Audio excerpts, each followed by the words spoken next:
we just got a balance patch a couple days ago. Beth, the Water Hell lady, is one of the units that got buffed in the balance patch.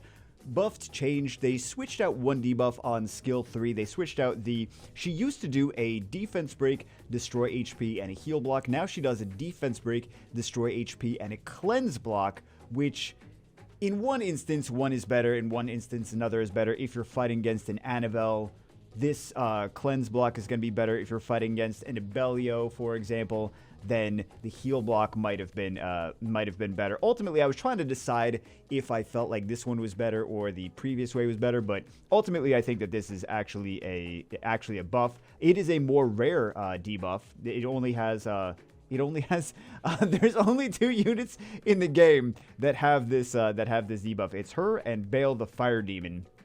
So it is a rare debuff, and I think that is actually really nice for Beth to have it, more so than the Fire Demon. I think it's more impactful with Beth because she also does destroy HP, and I think that both of those debuffs in the same situation are something that you're going to want together in the same skill set. Speaking of cleanses and heal blocks and all that good stuff, this match we get to see a lot of that. We got the cleanse, we got the heals, we got the everything on the opponent's side. Abellio's going to cleanse and heal, Molly's going to cleanse and heal, Riley's going to cleanse and heal, everyone cleanses and heals. Diana is kind of toxic especially against 2 water units. But this should be fairly. Beth is actually great here because she's gonna block the cleanses, and then also she's gonna destroy HP, which is eventually.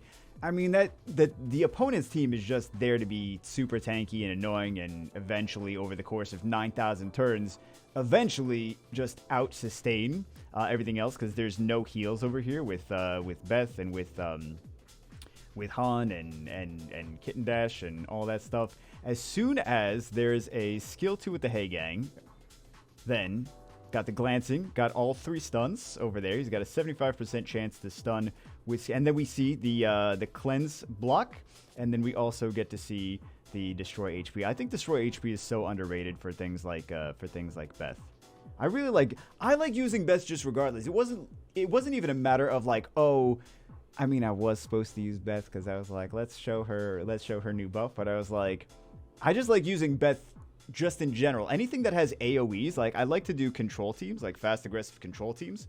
But anything with AoEs, any fast aggressive control teams, you generally tend to lack defense breaks and damage if you go to control. Like if you go Gani Hathor or things like that, you're like, oh, I need some kind of damage source. So that's why a lot of people like to use Barbara or Musa. Musa now after the buff with Gani Hathor because that team lacks damage, and then also a lot of people like to use fire units against that. So Beth, for the same reason, she's a water unit, she's a threat, she does defense breaks, and she's really nice against the tanky teams that people have been using now. So not only do we get to see Beth here, but this is another underrated unit, is the Verisa. This is a unit that I started to use somewhat recently after people used it on me, and I was like trying to take turn 2 with like Vertiheel and Diana, and they're like Verisaing me, and I'm like, I can't crit with Vertiheel, I can't crit with Diana, it's too dangerous to use those things there. When with this lunar eclipse right there, she got the counter, the glancing on the Vertiheel, and also glancing on Diana is very, very strong. So at this point, it's just a matter of like waiting for a decent opportunity. Also, she does decrease attack bar and also does some ignored defense after that. So we got the cleanse block over there. We got also AoE defense breaks and destroy HP. Destroy HP is going to make Wusa do less damage. Is going to make damage. It's beautiful. I think it's beautiful. Maybe you guys don't think it's beautiful. But Destroy HP is gonna make Mo Long do less damage, gonna make Wusa do less damage. It's so strong against tanks. And she has a 44% HP leader skill, which, as we've seen with the Fire Slayer, 44% HP leader skill is very strong. So she's much more useful, I feel, than people give her credit for. So this next one, I feel like I already know what's going to happen here. The left-hand side is going to outspeed for sure. Right-hand side is going to use that HP leader skill because, of course, they need to even have a chance to survive. So, oh, they have Shield Will. I was not expecting them to actually have Shield Will on that. I thought they were trying to go for the outspeed, and then they just changed their mind at the very last second. So let's see. They're definitely going to survive here. But Savannah gets dismounted. I think that should still be fine. Beth is going to be able to do... I am a big supporter of Beth, okay? So he doesn't naturally stun. That was ridiculous. He got the stuns on everyone. He was on Despair. He's despair stunned everyone. That was ridiculous. I feel like they would have won even without that, but that's just adding insult to injury. Despair stun every single. This is Comtuous trying to reward people for picking Beth.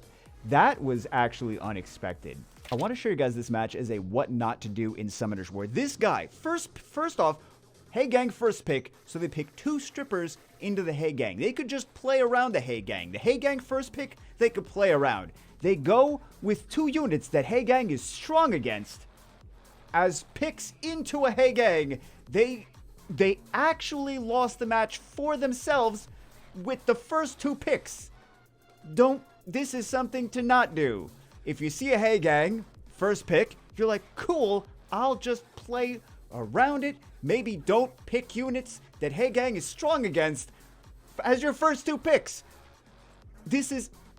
We're not even seeing a Beth. This has nothing to do with Beth. I just want you guys to not do this. This match, same guy as the last one.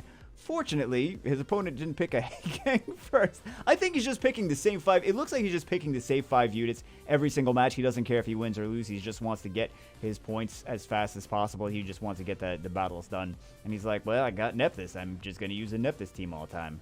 That's kind of what I'm doing with my matches. I just like use the things that I like to use, and then I play around it. Like I'll be flexible with my playstyles. I'll change around it. But actually, the Beth is a great unit here. His opponent just happened to pick a whole bunch of tanky units. The guy was going to pick Beth anyway, regardless, and it happened to work out really nicely.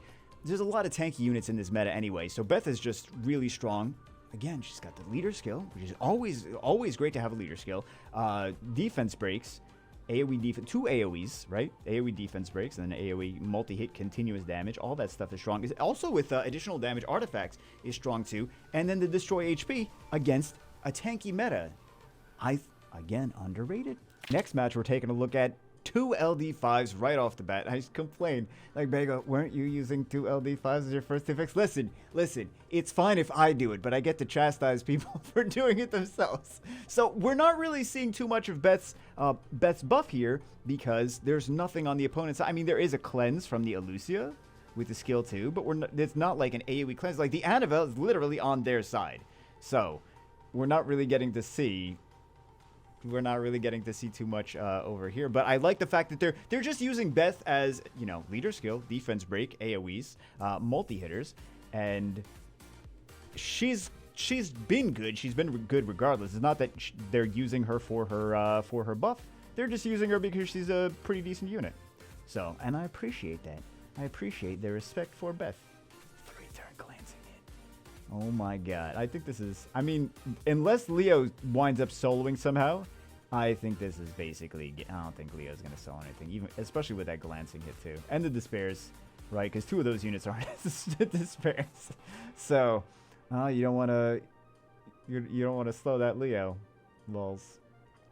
Okay, but this is, we're just seeing Beth as a solid unit overall, not necessarily her buff, just as a solid unit. This is just going to be a toxic balance patch match. So we have the Oliver into a Fire Ryu.